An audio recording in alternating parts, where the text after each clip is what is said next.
And here we go. Welcome everyone today to today's webinar podium discussion with our participants. Let me present you Mark Patrick, Thomas Baumgartner, Jeremy Tarwater, and myself hosting this meeting today, Francisco Hansen. I do manage VOQUZ business in America and lead the global advisory practice within our company. Now, being tired of listening to myself, I thought I'd invite some people who have a lot of experience in this area and have, same as myself, been working for the last 10 years and more in the SAP licensing area. Why don't we start with you presenting yourselves and telling a bit about your experiences and what you have been doing in the past. Mark, do you want to give it a go? Sure. Thanks, Francisco. Hi, everybody. Mark Bartrick. I've been helping SAP customers for, what is it now, 25 plus years? Too long, really, to remember. I've worked at Gartner and helped Gartner clients. I've worked at Forrester and helped Forrester clients. I've been an independent, helping a lot of clients before, during, and since those periods at Gartner and Forrester. I work on other vendors too, the mega vendors, Microsoft, Oracle, Salesforce, and so on. But SAP has been a particular thorn in the side for a lot of customers for a long time. And taking independent advice, whether it's asset management or negotiation techniques or licensing, is such a smart thing to do. So I've been helping in that space, as I say, for something like 25 plus years. My goal is to make sure that nobody overpays and you get best value for every dollar or euro or pound you spend. And so I'm a negotiation advisor. See me like that. Thank you very much, Mark. Very interesting background. Thomas, how about yourself? Yeah, so my name is Thomas Baumgartner. I'm partner at a small consulting company called Expertas. A little bit, some sort of the same background. So background is in procurement, so on the customer side.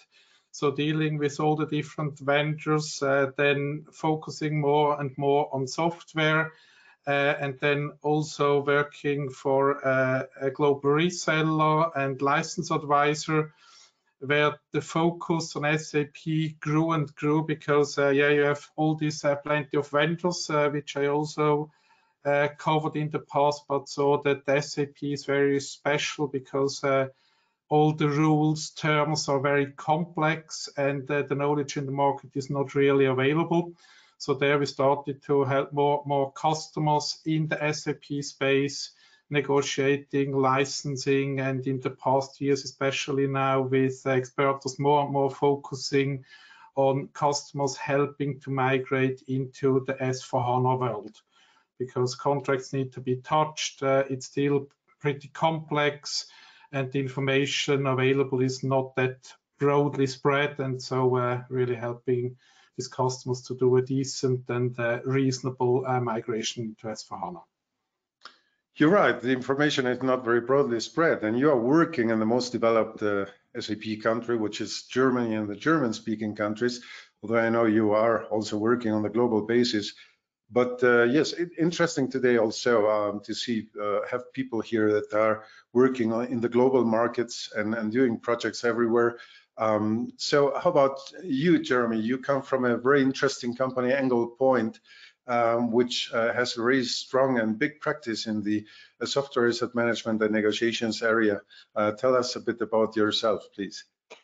Yeah, thank you, Francisco. Hello, everyone. Again, thank you, Francisco, for the opportunity for us to present our expertise and discuss some of these important topics.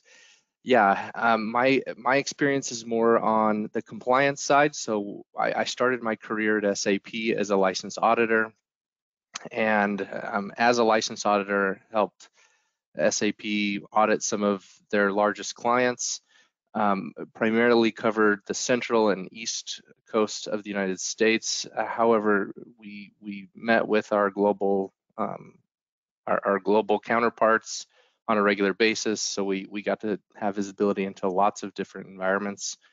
After SAP, I joined KPMG, where we focused on software asset management broader than just SAP. We also focused on tooling and helping customers implement tools to help them manage some of their most complex software assets. And from there, I joined Anglepoint, where, as you mentioned, we're focused on software asset management broadly, lots of different vendors. We cover, of course, the major vendors, but we also can service the small guys too, and help customers organize those software assets. So my experience, my focus, my practice is on compliance for the most part. We're helping customers make sure that they're meeting the requirements from SAP from a licensing perspective. We're helping bridge the gap between what customers' understanding of their environment is and what SAP's expectations are for what those environments should look like. So a lot of work with audits and defending audits and helping customers get the most out of their assets.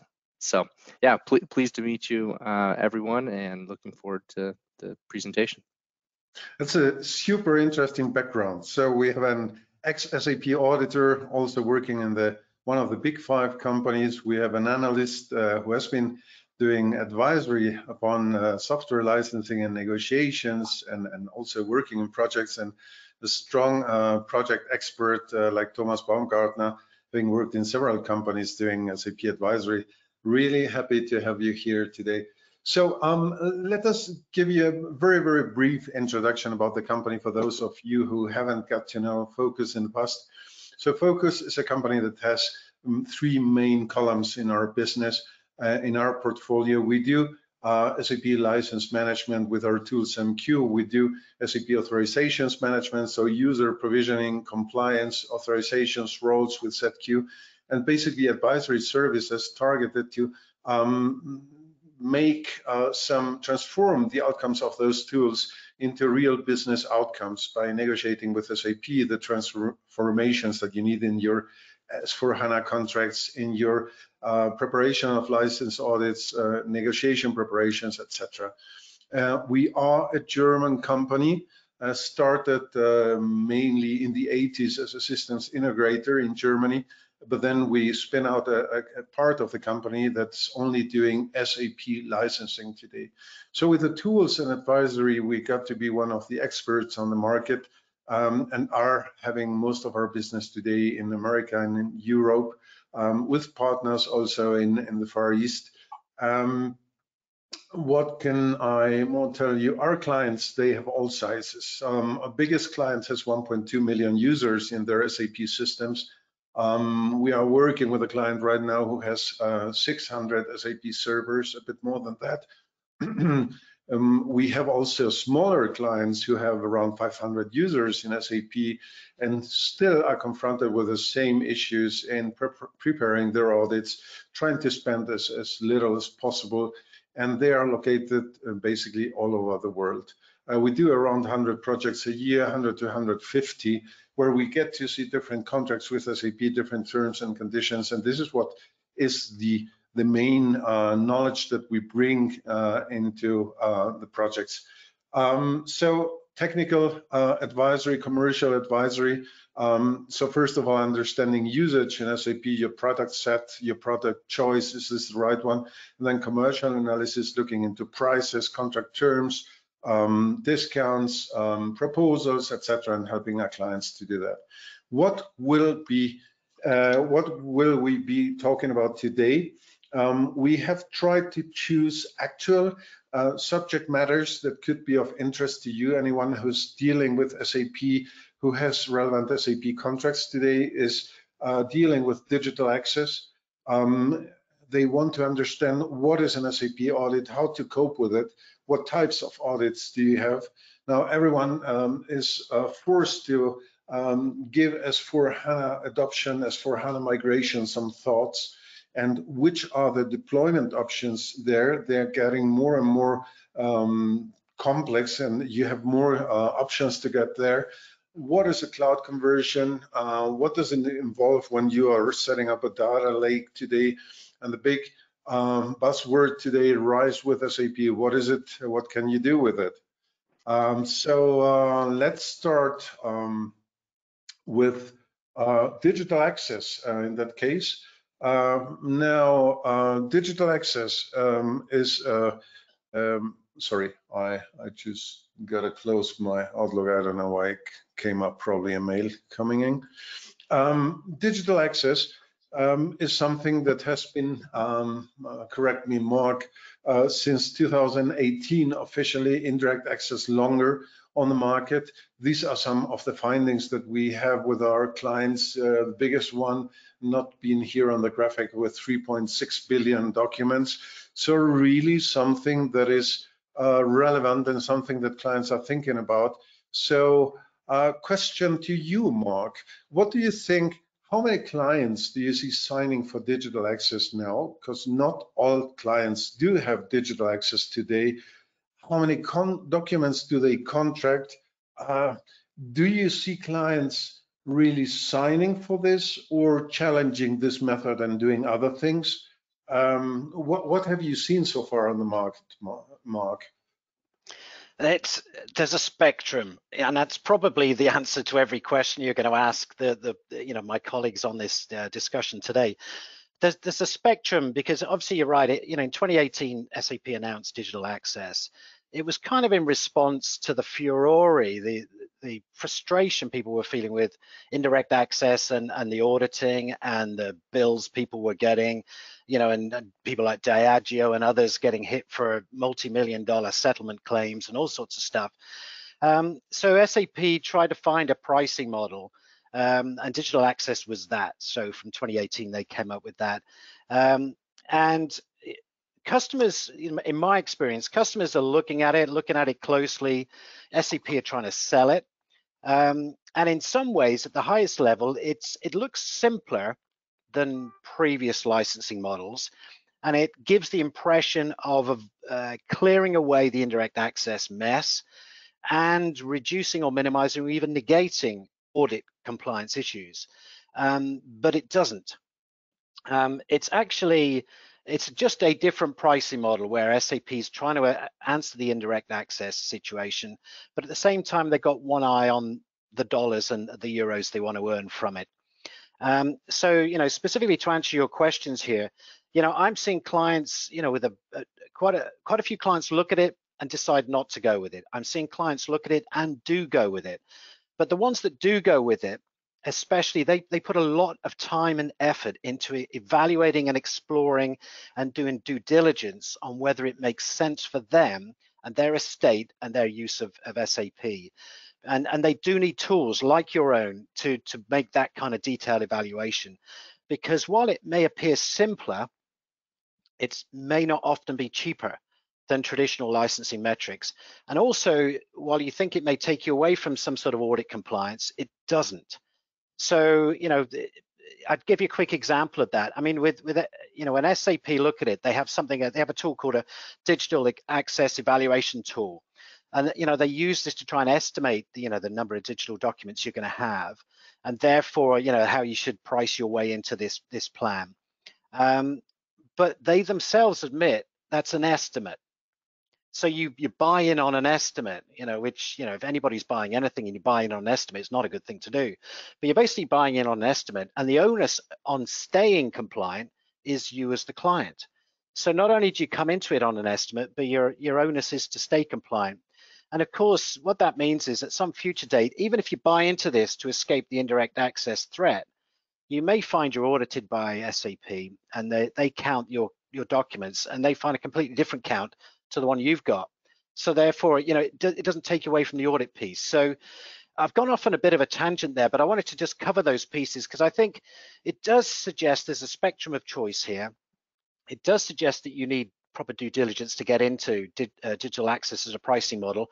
My experiences of those that look at it, the majority have not moved into it. But for those who have, they've done proper due diligence. They've worked out it is the most cost-effective effective solution for them, and they've moved to it. And a few of them, interestingly enough, have even asked for unlimited licensing in this space. And I would, as a negotiator, why not? Let's go for it. But you have to remember, SAP are looking at this as a revenue generator, and giving unlimited access is not a great way for them to do that, because that means they're never going to audit, they're never going to get increased revenues, they've got a flat fees coming forward. So I've seen clients ask for it, but I've not seen any situations where SAP is given unlimited digital access. But it is an interesting model, just to finish this piece off from my side, in that it is a move from SAP from their old traditional clunky, complex licensing model and pricing that they have today and had, towards where people are going, subscription-based, outcome-based kind of pricing and consumption-based. So, consuming and counting the number of documents you use is a metric that shows value from the software. So I applaud them in the move. I do think it's still a mess. I don't think it's a finished pricing model.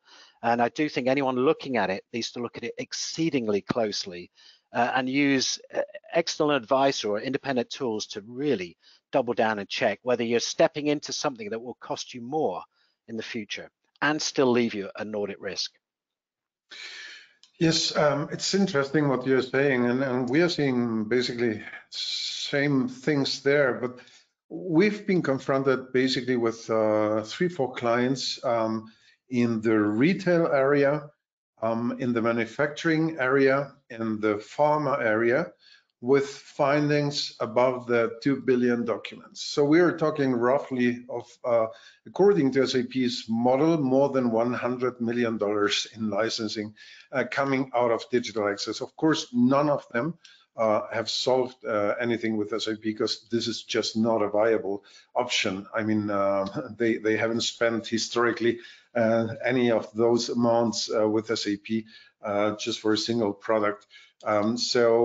That is an issue. So I see basically the big clients having trouble there and not really having an alternative. Like, well, this model might match for a lot of clients, but how about the bigger ones? What do you think about that, Thomas? How would you cope if you were a big client today and are in the situation that you have a finding that says you are expected, even with a digital access adoption program, to pay $100 million for digital access? What would your take be on that? How to cope with that?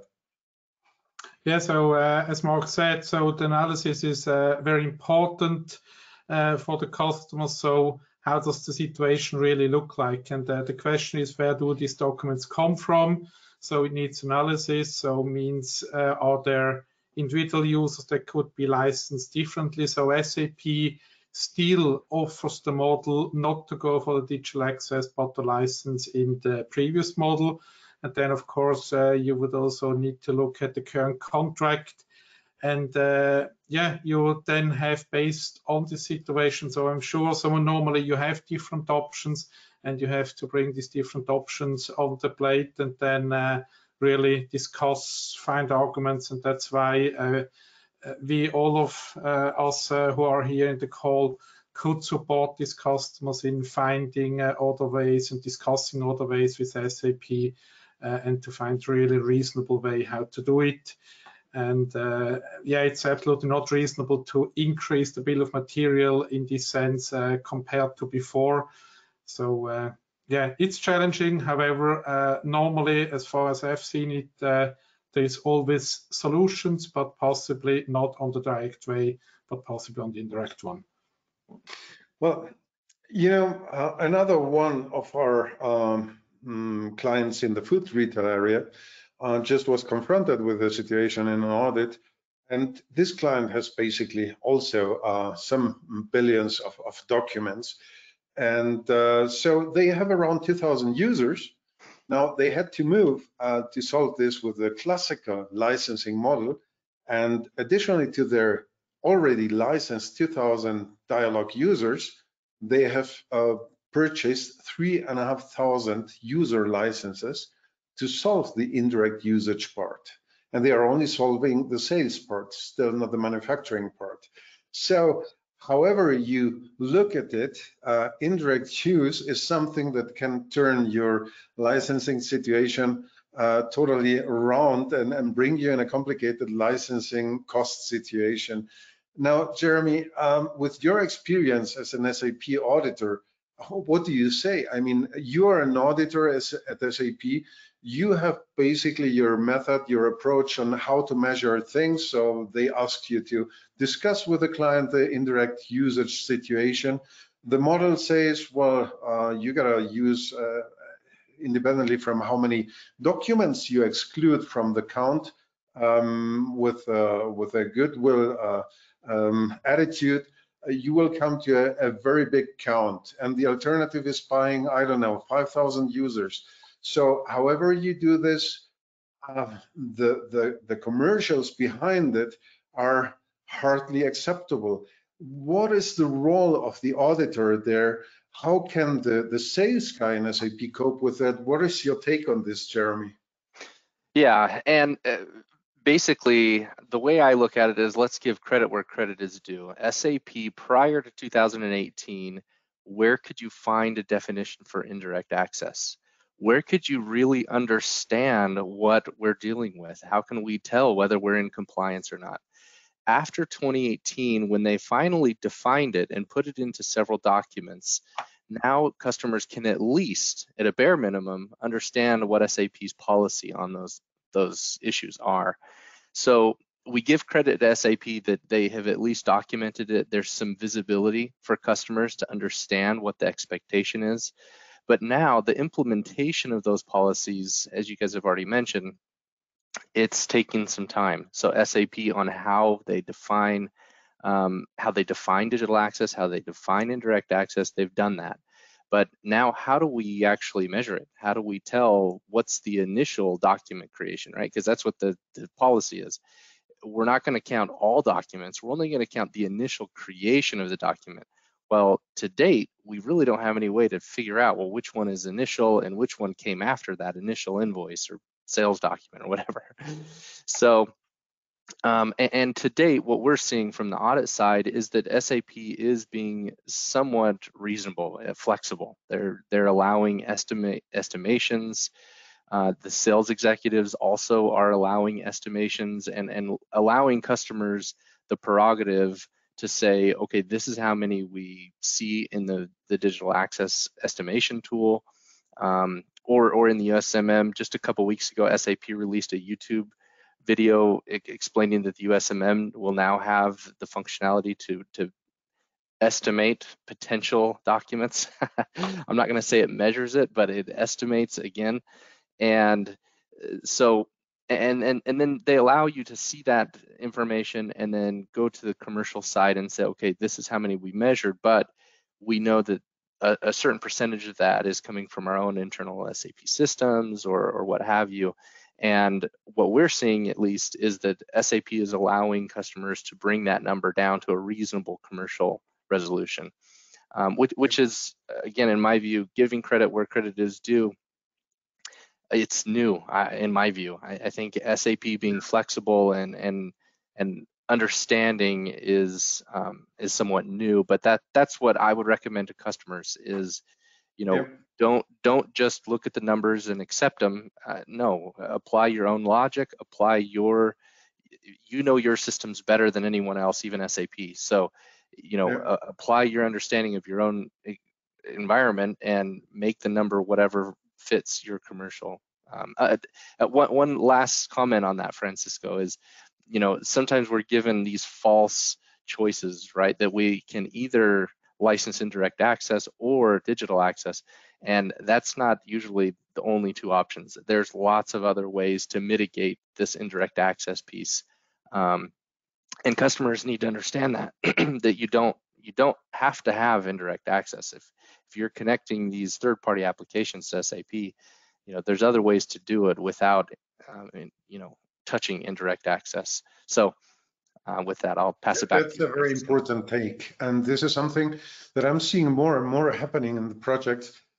So clients basically contacting us to discuss their systems architecture, their application architecture, to discuss, well, what options do we have here? We have different data warehouse components today with SAP, with the data warehouse cloud, with Business Warehouse 4. We have the old data warehouses. We have business objects. We have PI, PO. We have AIF. There are more and more different interfaces into and out of SAP.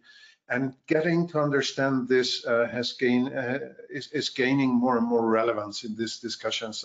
I see that happening too. Very interesting take. Thank you very much. So, and yeah, let's stick with what with you. Let me just put here the right slide on. We were talking about the role of the auditor and the audits and how this all happens. Now, SAP is putting the burden of solving some of these issues in the digital access area on the auditor, on the sales guy personally, and is having a hard time dealing with it. So I have come upon situations where they were just leading the wrong conversations, finding digital access where there was none even, just because of misunderstanding the principles of licensing. Why is it? Because there again, as Mark correctly said, we have for the first time a situation with SAP where we are basing a purchase on an estimation of demand. So this is not you need 3 units of this. This is we don't know exactly. So let's try and guess how much we need, find a solution for this.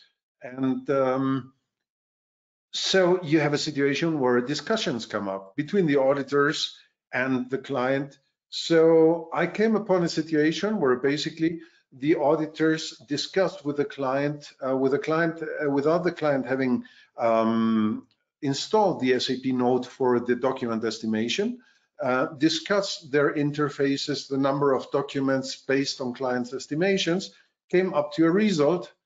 Thing is, we did execute the document estimation node afterwards and saw there was no single document there. So the client was expected to spend some 100K on something that didn't exist really. This is why I'm saying they are sometimes too much putting the burden on the auditor and on the sales guy to decide how to cope with this situation. But let's go back and start understanding what is expected from an SAP auditor, what is a systems measurement, what is an SAP enhanced audit, how should you prepare as a client for that? What can you tell us about this, Jeremy?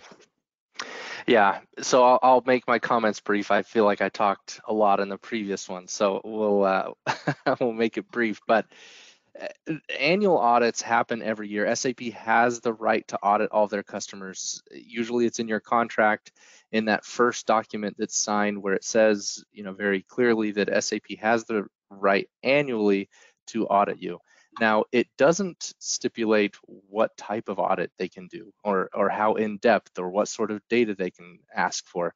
So, audits can be a thorn for many customers, and some customers are like, oh yeah, we type in USMM and the S law transaction codes and we send it to SAP and we never hear anything. So we have with our clients a wide range of experiences with audits. So some are very difficult and adversarial, if you will, and some are rudimentary and uneventful. So there's 2 basic types of audits. There's basic audits, which is the USMM and S law that all customers do for the most part. They type in those transaction codes, they pull the data, they send it to SAP.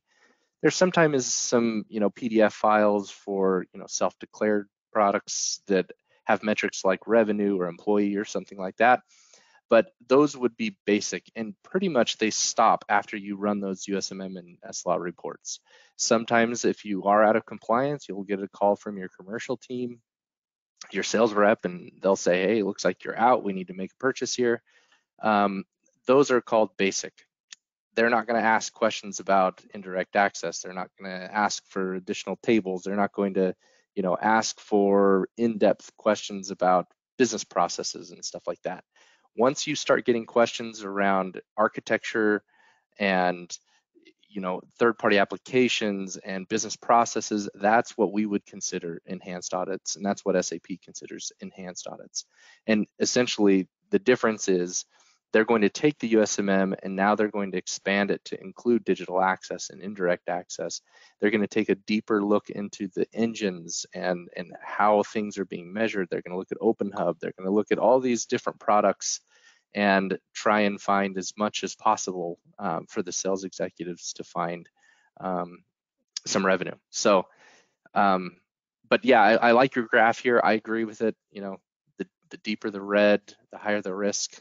Yeah, And this is one of the good things that Gartner produces, and I love to show this because they are very good at concentrating the information in such views. Now, question, what is SAP's policy on when to execute an enhanced audit? Because, I mean, as you said, they have the right to do a systems measurement or let's say an audit, some kind of audit on a yearly basis. But what is the policy? When does SAP decide to do an enhanced audit with a client? Is this based on time, like every 3 years we will do that, or is this based on a particular situation of suspicion of a client being under license? What have you seen there? yeah, usually an enhanced audit comes when a customer has not purchased products from SAP for many years. And, you know, SAP is concerned, like, how is that possible? You know, I mean, you guys are a growing business and, you know, there's got to be something there. That's what we've seen in the past. Some customers, their purchase history has gone down. Another one is there's a competitive bid for a particular solution that SAP wants to sell, and the customer goes a different direction. So, for example, this is a CRM, right? SAP sells CRM, and if the customer makes it public, hey, we want to buy a CRM solution, SAP bids on it, SAP doesn't win it, and the customer goes with, you know, Salesforce.com or something like that. SAP sometimes says, okay, well, somehow you're getting this data into SAP, so let's take a look at that, because, you know, that's not kosher. You can't do that. So, but also outside of those two obvious candidates, I think that SAP, you know, why does a lightning strike in a particular place? I think, you know, none of us can predict or explain what SAP is thinking in some cases, or what the auditors or the compliance team or the sales team are thinking, for that matter. You know, I'm sure that there's additional reasons for it, but there is no typical time period or, you know, pattern that we've seen from SAP, like, okay, we're going to do this every other year or every 3 years or what have you. We're not seeing anything like that. It seems to be more project based. You know, they look at a particular customer and they make a decision. Yeah. So now you are being audited in an enhanced audit. Auditors come into your company, they find some issues, they have some findings in SAP licensing, they put something together, the so-called preliminary audit report. How much of a possibility, how realistic is it to discuss and challenge the findings of an auditor there? Because honestly speaking, and I don't want to make this to a big issue. I mean, things happen everywhere, but we find sometimes situations where the measurement results aren't totally accurate. Let's say it kindly that way. So what is your experience? Does an auditor just have an internal challenge when the client starts challenging the findings to change them? Or is this not an issue? Is it just a question of discussing it? What is the position of an SAP auditor there? Yeah, so absolutely, we recommend clients challenge those audit findings. A lot of times we see mistakes on the entitlement side. So SAP will come to the table and say, hey, you have to pay for EH&S. And the customer says, wait a minute, like, we've never even heard of having to license that. And then we take a deeper look into their contracts and we find that EH&S was included with an original bundle, right? That has happened more times than I want to admit, where SAP has come to the table and said, you have to buy this. And then we look at their contract and we find evidence that they have already licensed it. It was already included in a different product. So we always recommend, it's up for discussion until you sign a piece of paper saying this is what you're going to buy. Everything is a negotiation. So you can discuss it with the auditors. Then if you don't get anywhere with the auditors, say, okay, thank you, Mr. Auditor. Now I'm going to talk to my sales executive and I'm going to, work for a commercial resolution. And then from there, you can also negotiate and say, hey, look, these auditors aren't figuring it out here. They clearly don't understand our environment. This is what they say we have, but we don't. Here's the evidence of that, and this is what we want to purchase. And then come to a commercial resolution with the sales executive. So Yeah. yes, absolutely. Yeah, thank you very much. So I'm getting a question here. Someone asking, is complementary audit considered an enhanced audit? I mean, asking additional information after submitting the law report. I would like to hear your take on that, but basically, I mean, it's normal that SAP gets some information and they ask for more. They want to understand situations that are not clear. I don't see that so much happening. Maybe another question completing this. There is an audit report during the process of an enhanced audit, the preliminary audit report that the client is expected to sign if he agrees with it. How about the system measurement? Should the auditors produce an audit report after a system measurement? And how far are you at all forced to provide additional information? I mean, how far should I be helping SAP to understand things from your point of view? Is it at all as a client my task to help a client understand the situation?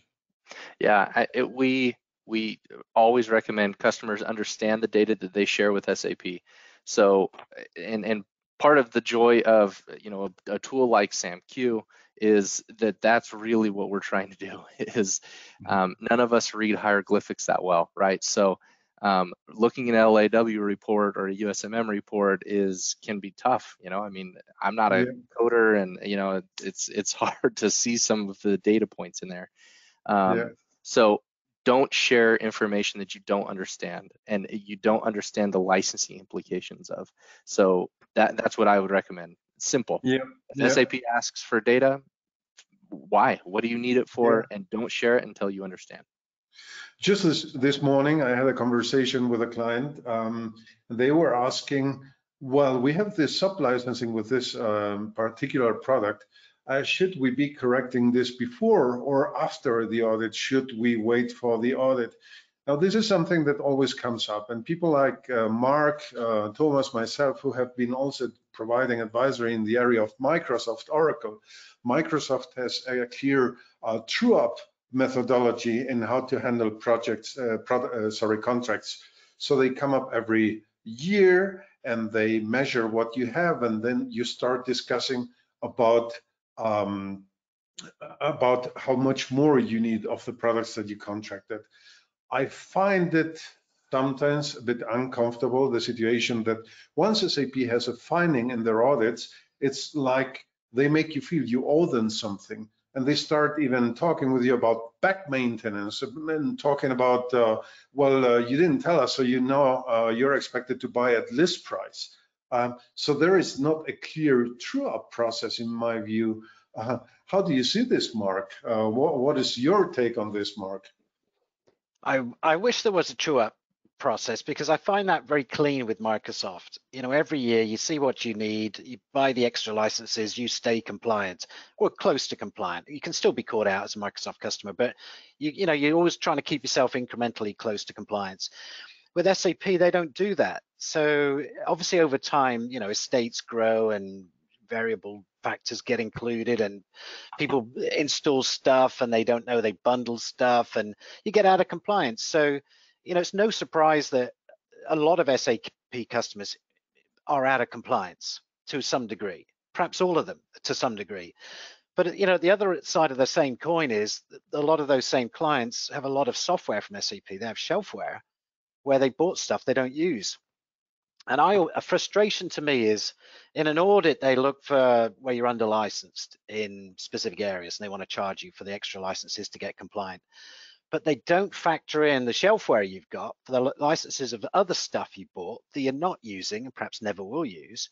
And they don't factor that in and then just trade one against the other. Now, wouldn't that be nice if they just literally said, look, you got 20% of your estate is shelfware, you're out of compliance 20% on the stuff you do use, let's just trade it. You know, and that's a nice relationship between client and vendor there, but SAP doesn't do that. And they don't do that because it doesn't mean there's no new money coming to them. And audits is obviously a revenue generator, and we know that. Yeah, thank you, Mark. So let's move over to S4HANA. S4HANA is on everyone's mouth today. We have until 2027 to make the migration to S4HANA if we want to. And we also have a possibility to extend that 3 years by paying some additional support. Probably no one will get there unless they have to. But the question is today for all customers, well, how do we want to approach this S4HANA migration topic? What is behind it? I mean, I come as a CIO to my CFO and saying, well, I fear we have to spend some 5-10 additional millions because we have to migrate to S4HANA and we need to do a migration planning, etc. And your CFO will probably likely come to you and say, well, what is the business case behind it? Why should we do it at all? So Thomas, first of all, what are the main changes in the licensing perspective? Why should the customer look at S4HANA and how should they approach this situation? What do you think about that, Thomas? Okay, so related to S4HANA, so unfortunately, SAP claims that S4HANA is new software which is not covered through the pre-existing contracts of ECC. So of course you can debate, however, this is how SAP sees and implements in all the different customers. So related to S4HANA, we have major changes in the licensing models also that will come up. So in the old model, you have the named users and the engines on top that you need to license. So it means that you need the named user for all the function or almost all of the functionality that you have within SAP. Now in the new world, there is a difference. So you need named user licenses mainly only for the digital core, so for the core ERP system. And the engines that you buy on top, they normally do not have a named user requirement. So means when moving to S4HANA, you have there possibly a difference in terms of the number of users.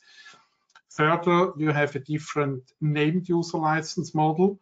So most of you know all the different user types that are available on the ECC. Now SAP streamlined it and reduced it to just offer 3 of them.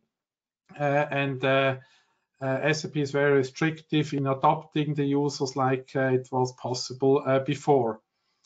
And then also you have different modules, so it's not always a one-to-one conversion of an ECC product to S4HANA, so it means you need to be pretty careful. So in addition to the licensing part, there are also a lot of other changes. So customers need to think about how to deploy S4HANA because S4HANA runs only on the HANA database. So means, sorry, I forgot the third license implication is that users need to have the HANA database. And if the companies used to have Oracle, Microsoft, or whatever database, they still have to buy the HANA database from SAP. And with S4HANA, because it's an in-memory database and SAP wants to provide the performance to the customers, SAP has high requirements on the server infrastructure so that S4HANA can run. So means in many situations, customer faces the situation that their data centers, if they run it in their own data center or the provider's data center, are not sufficient to qualify for S4HANA.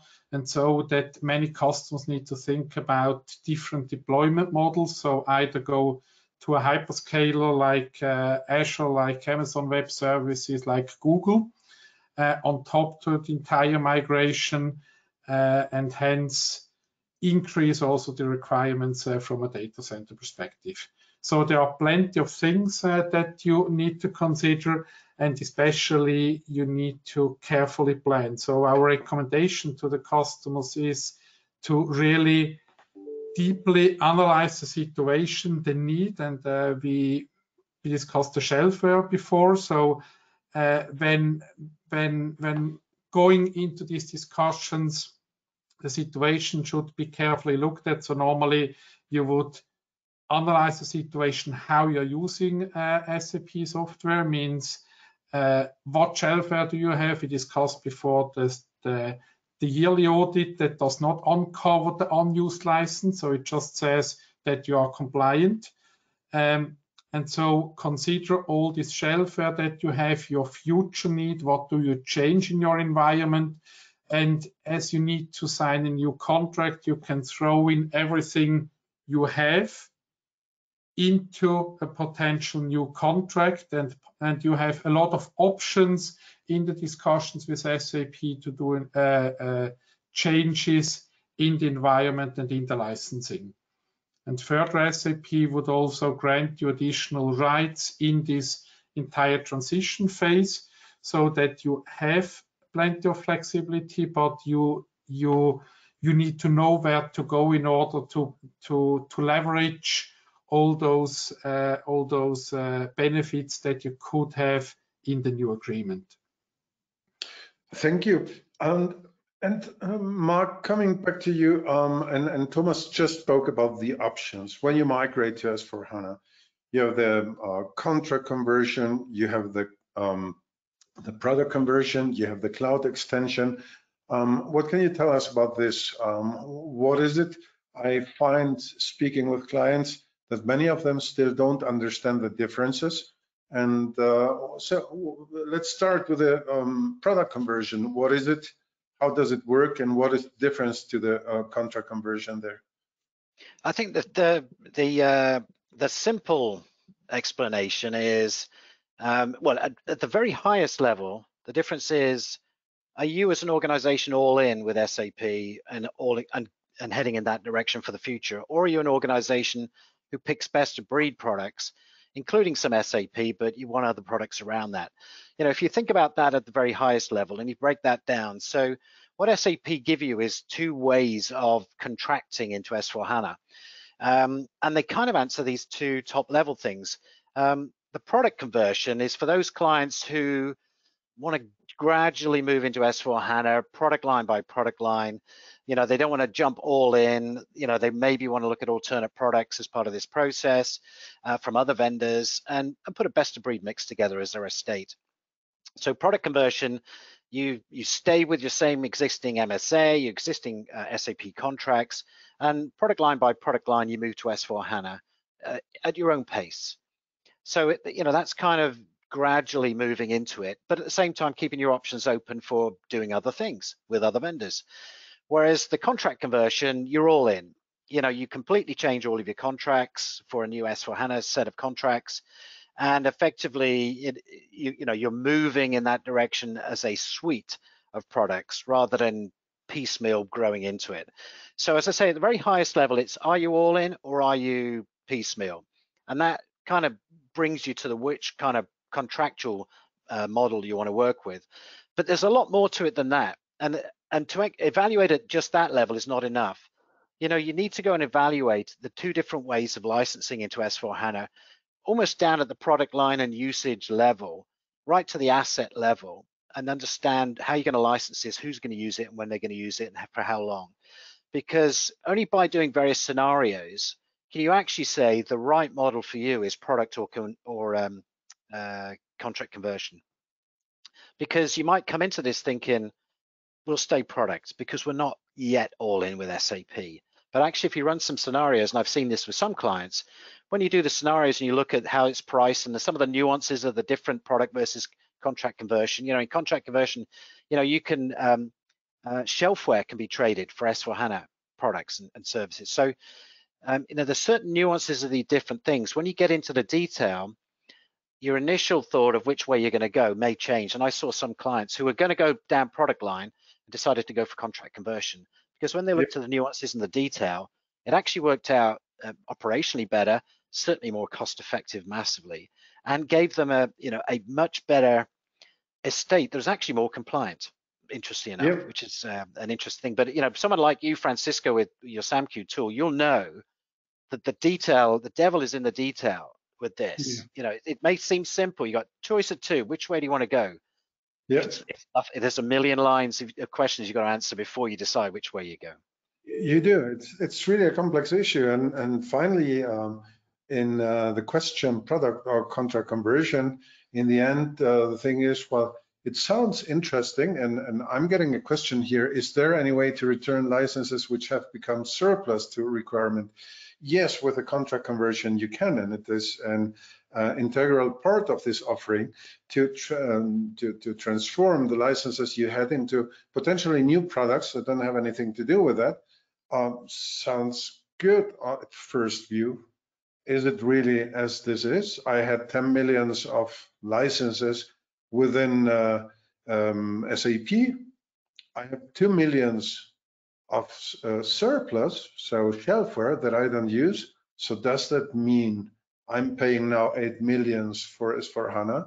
Is this the perspective of it? Does sound good to me. What do you think on that, Mark?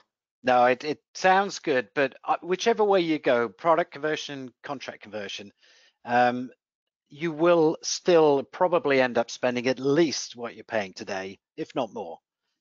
You have to remember, if you just take a step back, SAP, they generate about 45% of their revenues from maintenance, annual support. And that's the golden goose. That's the profit. It's 90% profit for SAP. There's no way they're going to offer a licensing model, however the nuance is cut, that reduces their revenues going forward based on what you currently pay. So however you cut it, you can convert shelfware to S/4HANA product, but your revenues are going to stay the same in terms of spend with SAP. So neither way necessarily at the licensing level is going to save you money. Interesting thing. And yeah, please.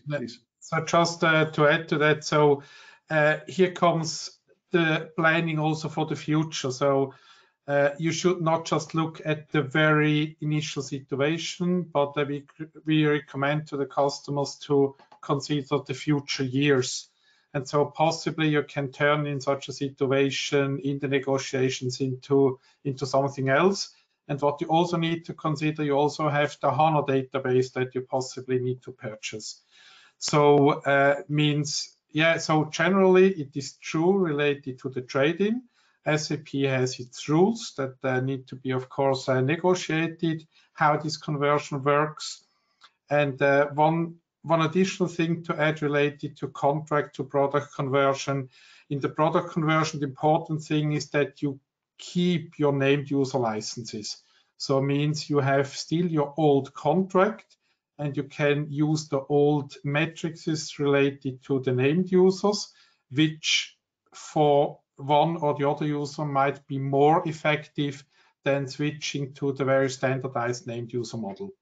But these are all considerations that, how I said, that it needs planning, it needs analysis. So the customer should ideally start early with this process, think about what will be implemented to do the content-wise, means the technical migration planning together with the contract planning at the same time, and have it in one approach.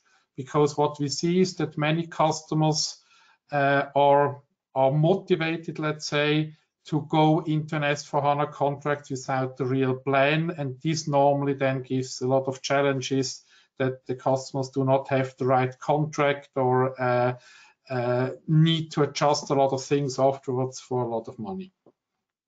And you have said something very interesting here, and the question is planning.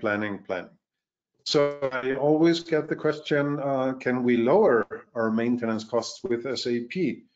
But people don't really take into account that every year they're buying more and more licenses because their businesses evolve. So there is an increase that doesn't come from SAP, but This growth comes from the client situation, from their business development.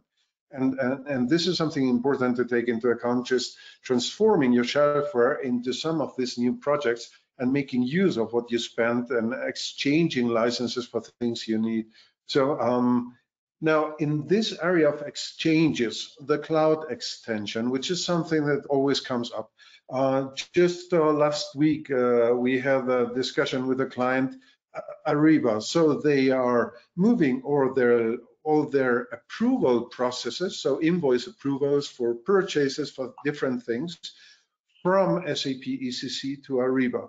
So let's say that around 2,000 users who don't do anything within SAP but approve invoices will now be working on a cloud product. How do you cope with this?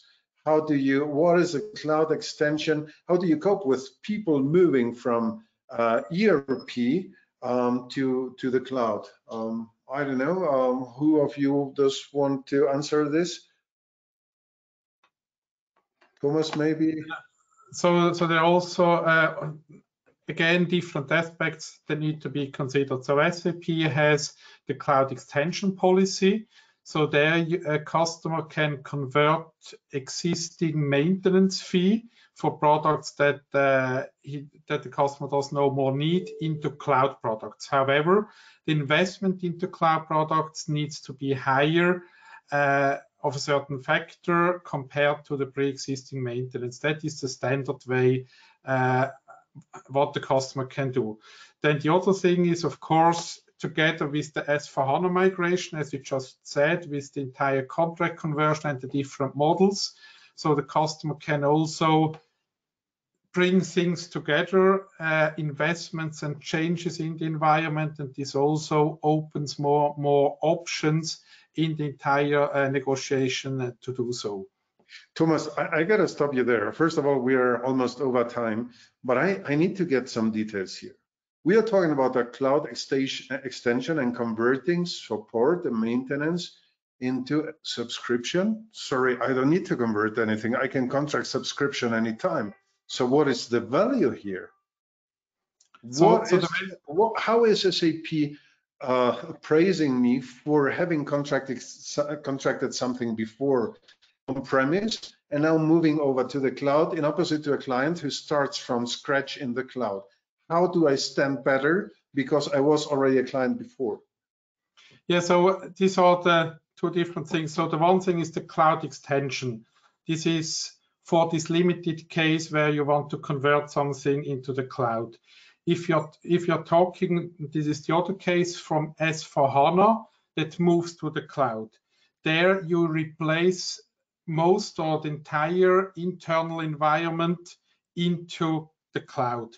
And there SAP also saw that they need to do something that the customer cannot purchase on top all the subscription, and then during the entire migration time to keep the pre-existing licenses. So on one hand, SAP in the negotiations make certain concessions. This is what we see related to the pre-existing environment. And the other one is also with the new offering, with the RISE, with S/4HANA offering, that SAP brings even more pieces onto the table into one contract and therefore offers additional flexibilities. However, this is a own topic where we could have plenty of discussions as well about. But this is the core that SAP does not allow, and this they reflected in their general terms already, that unfortunately most of the customers accepted that the customer is not allowed to reduce any pre-existing maintenance unless the customer terminates all maintenance. And with this clause in the general terms, SAP is really pushing the customers to what we see in the market. Yeah, thank you very much. I fear we came to an end for today. I would be loving to speak 1 or 2 more hours with you and listen to your opinions and your experience here. And I think we should definitely repeat this and get into the other topics we didn't get deep enough into today, like RISE with SAP. About that, by the way, please look into our blog, VOQUZlabs.com/blog, and you will find some additional information around this. But I will gladly set up a follow-up discussion with you to get deeper into these issues. I think what you have contributed today is definitely new and interesting for many of our clients and many potential clients, and will help us all get in contact. So as you could see, we didn't have time for polls. We didn't have time to answer your questions today. As said, we will be taking care of those offline and send you some emails about that and come back to you on that. Thank you very much for participating. It's been a great opportunity to discuss these issues with you. I think we got to make something with this question function. It's really hard to see the whole lot of questions that are coming through and to find the time to answer them. But Jeremy, Thomas, Mark, thank you so much for participating and for providing your expert knowledge to our interest, to our participants, and look forward to speak with you again. You have all of you a good day, and to all our participants, thank you for coming there, for taking the time of being with us. Look forward to see and hear you again. Bye. Thank you to all of you. Thank you. Thank you. Bye.